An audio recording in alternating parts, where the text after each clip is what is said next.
కోరిక ఇందాక కళాకారులందరినీ చూస్తూ ఉంటే నేను రెగ్యులర్ మార్షల్ ఆర్ట్స్ ప్రాక్టీస్ చేస్తాను. అంటే ఇది గొడవ పెట్టి కూడా కాదు, కత్తి తిప్పుతున్నాం అంటే మనం గొడవ పెట్టి కూడా కాదు. అంటే విద్య నేర్చుకోవడం ఏం చేస్తుంటే మనిషిని తగ్గిస్తుంది, కొంచెం అణిగిమణిగి ఉంచుంది.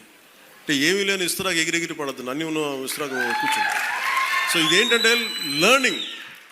అంటే మన శ్రీపాద శ్రీవల్లభులది కాన్స్టెంట్గా లెర్నింగ్ వల్ల ఏమైపోతుంది, కింద కూర్చుంటాము, నేల మీద ఉంటాం. నా కోరిక ఏముందంటే యువత భవిష్యత్తు మీరే నిర్మాణం. ఒక దేశపు సంపద అనేక మార్లు చెప్పినట్టుగా ఒక దేశపు సంపద నదులు, అరణ్యాలు, ఖనిజాలు కాదు, యువత. స్వామి వివేకానంద చెప్పినట్టుగా బలమైన శరీరంలోనే బలమైన మనసు ఉంటుంది. అందుకు శారీరక దృఢత్వం చాలా అవసరం.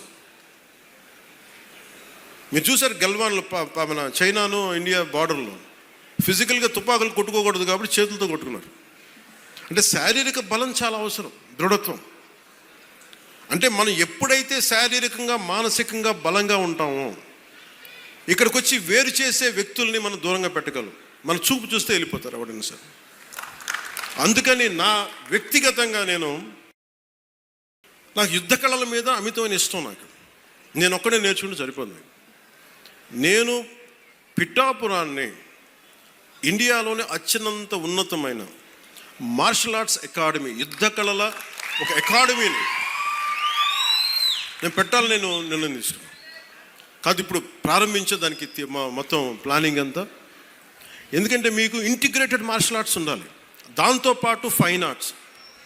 ఇందాక మనకి గరగ కళాకారులు కానీ ఇది అంతరించిపోతున్న అలా కళలు, ఇవన్నీ ఇలాంటి కళలను కూడా ఫైన్ ఆర్ట్స్ అండ్ మార్షల్ ఆర్ట్స్ని రెండు చేసే ఒక అకాడమీని పిఠాపురంలో నేను స్వయంగా ఇట్స్ కంప్లీట్లీ ఇది నా ట్రస్ట్ ద్వారా చేద్దాం. నాకు